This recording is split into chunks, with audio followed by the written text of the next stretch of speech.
Et donc voilà, la parole est à vous maintenant. Alors Florence, je te laisse prendre la parole. Donc elle est experte, et on peut dire plus qu'experte internationale des questions de genre, d'égalité et de santé et conditions de travail. Et en tout cas, on est très groupis, on a une très grande admiration pour tout ce que tu portes et qui fleurit enfin maintenant. Mais je dois dire chapeau, parce qu'il faut une ténacité des années.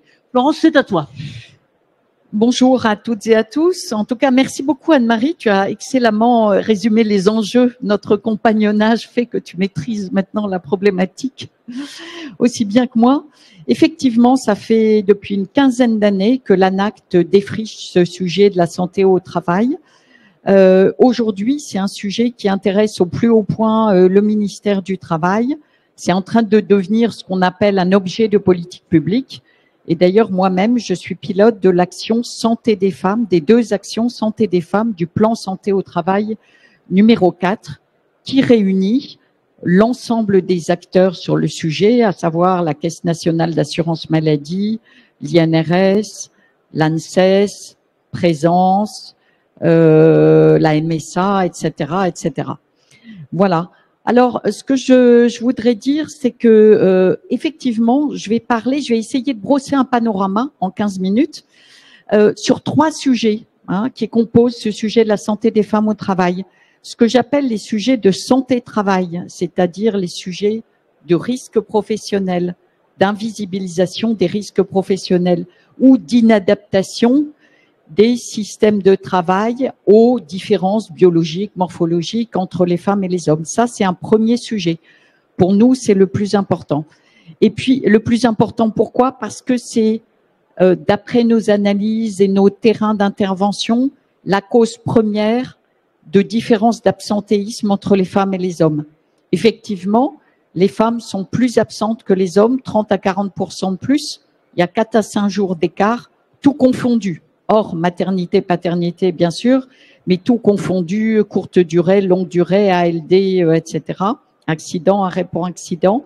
Et à peu près 60% de cet écart de 4 à 5 jours, on l'explique effectivement par les conditions de travail dans lesquelles sont les femmes insuffisamment prévenues, prises en compte, adaptées, etc. On explique par ailleurs 20% de cet écart par le deuxième sujet, dont ma collègue va parler plus particulièrement, d'Agemetra, sur ces spécificités, deuxième sujet, sur ces spécificités féminines au travail, notamment des pathologies comme l'endométriose ou une situation particulière qui est la ménopause ou encore le cancer du sein qui arrive 8 ans avant le cancer de la prostate, donc le plus souvent quand la moitié des femmes sont en vie active. Donc là, on est sur des problématiques de maintien, pas seulement de donner des jours de congé, mais d'adaptation du travail, des horaires de l'activité. J'inclus là aussi les sujets de surexposition des femmes aux violences sexistes et sexuelles, que ce soit à la maison, violences conjugales, intrafamiliales, ou que ce soit au travail. Et puis la troisième cause de différence d'absentéisme entre les femmes et les hommes sont ces jours d'arrêt maladie avant maternité. C'est les arrêts, non pas parce que la femme est malade, parfois elle est malade, elle a une pathologie spécifique en étant enceinte, mais le plus souvent parce que les conditions de travail ne sont pas suffisamment adaptées ou qu'il n'a pas été effectué de changement temporaire d'affectation. L'adresse a bien documenté cela sur l'ensemble de la population active qui va de 18 à, admettons, 65 ans. Sur les femmes, on évalue ce différentiel à 20%, donc un jour 25 d'écart qui est expliqué.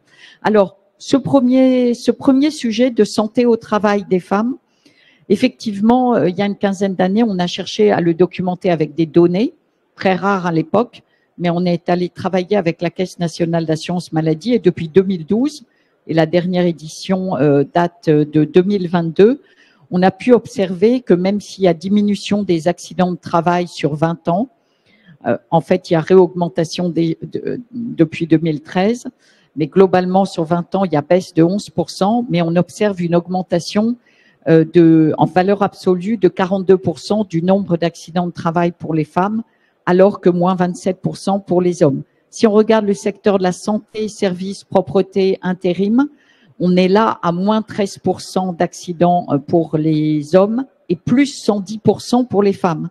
Alors que sur ce secteur, il y a une augmentation de l'effectif salarié. Je parle de la base du secteur privé, 19,6 millions de salariés de la Caisse nationale d'assurance maladie que sur ce secteur privé. Mais on observe les mêmes tendances dans le secteur public. On a une augmentation de l'effectif de 22%. Et quand la DARES, par exemple, nous aide à calculer des taux de fréquence, ce qui est important parce que les femmes sont plus à temps partiel et les hommes ont plus d'heures supplémentaires, on constate, pareil, un rapprochement des taux de fréquence avec une progression pour les femmes, une diminution pour les hommes. Et aujourd'hui, depuis d'ailleurs longtemps, en fait, les ouvrières sont ont un taux de fréquence plus élevé d'accidents que les ouvriers, y compris pour toutes les professions intermédiaires, donc aussi infirmières, aides-soignantes, etc., etc. Voilà. Donc ça, c'est pour les indicateurs d'accidents de travail. Pour les maladies professionnelles, la dernière publication de France Stratégie est intéressante en 2023 parce qu'elle nous montre que la première maladie à caractère professionnel pour les femmes est désormais la souffrance psychique, même avant les TMS. Ceci dit, sur les troubles musculo-squelettiques, les chiffres qu'on a aujourd'hui, on sait qu'ils sont sous-évalués, sous-reconnus, sous-déclarés, à la fois parce que le tableau de reconnaissance a évolué, à la fois parce que les femmes ne le font pas passer en maladie professionnelle, ni forcément les médecins. Et cette souffrance psychique, donc, ça a été l'objet de la conférence d'hier que vous pourrez revoir en replay. Par ailleurs, si on regarde une autre donnée comme les cancers professionnels, 96% des reconnaissances concernent les hommes. Or, on sait aujourd'hui que le travail de nuit est un facteur de risque important pour les personnes qui travaillent de nuit. Ça peut être le personnel aérien, est un facteur important de cancer du sein, de surexposition au cancer du sein, prévalence supplémentaire. Pour, par exemple, les hôtesses de l'air, pour le personnel aérien, mais aussi pour tout le personnel qui est obligé de travailler de nuit féminin. C'est également les produits chimiques dans le chariot de l'agent d'entretien dont vous parlerez peut-être, ou encore l'amiante qui génère le cancer des ovaires. Voilà, alors tout ça génère des inaptitudes, cet absentéisme supplémentaire, etc., etc. Alors en fait, pour nous, les deux grands facteurs de cause sont d'une part l'invisibilisation des risques dans les métiers à prédominance féminine, et on en a parlé hier, notamment ces risques psychosociaux. La dernière publication de la DARES montre que les femmes dans les métiers féminisés de service sont exposées à 7 facteurs de risque, dont la pénibilité physique d'ailleurs également sur 8, alors que les hommes ouvriers dans les métiers masculinisés sont exposés à 4 facteurs de risque. Donc il y a réellement dans tous les métiers où sont rentrées les femmes effectivement ces 20 dernières années, une invisibilisation des risques professionnels. Il y a aussi le secteur de la banque assurance, il y a aussi dans les call centers par exemple, il y a dans le secteur de la grande distribution. On avait travaillé sur les fausses couches des femmes dans la grande distribution. Voilà, dans le secteur du commerce où elles sont obligées de rester debout, etc., etc. Donc, une invisibilisation des risques, donc un déficit de prévention, et se surajoutent des phénomènes d'usure professionnelle parce que les femmes font moins carrière que les hommes, mettons carrière entre guillemets, font moins parcours que les hommes, et donc en général, elles rentrent comme enseignantes, comme aide-soignante, comme infirmière, comme agent d'entretien, comme aide de finition dans une imprimerie, et elle reste durablement dans ces postes. Dans une imprimerie, on avait pu compter que les femmes portaient jusqu'à 11 tonnes par jour, mais elles restaient dans ces postes toute leur carrière. Elles terminaient en inaptitude, alors que les hommes recrutés au même poste évoluaient dans l'entreprise ou ailleurs.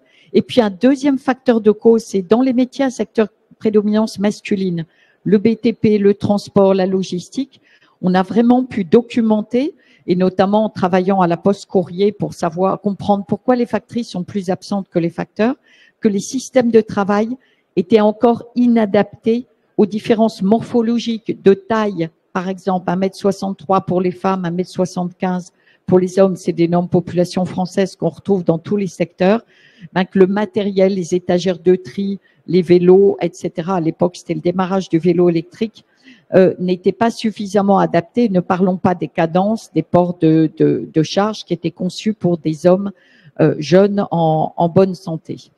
Voilà. Alors ça, c'est sur le sujet donc l'invisibilisation des risques. Et pour ça, nous, on porte le fait, et Anne-Marie en a parlé, que les entreprises, d'une part, produisent des données sexuées, parce qu'on ne peut pas progresser si on n'a pas de données, et d'autre part, réalisent, comme le demande le Code de travail depuis 2014, ce document unique d'évaluation des risques, en prenant en compte l'impact différentiel exposition au sexe. Alors, nous-mêmes, l'ANACT, on a accompagné quelques entreprises et on va produire d'ici le début d'année prochaine un guide méthodologique pour intégrer effectivement ce sujet-là pour actualiser vos documents uniques.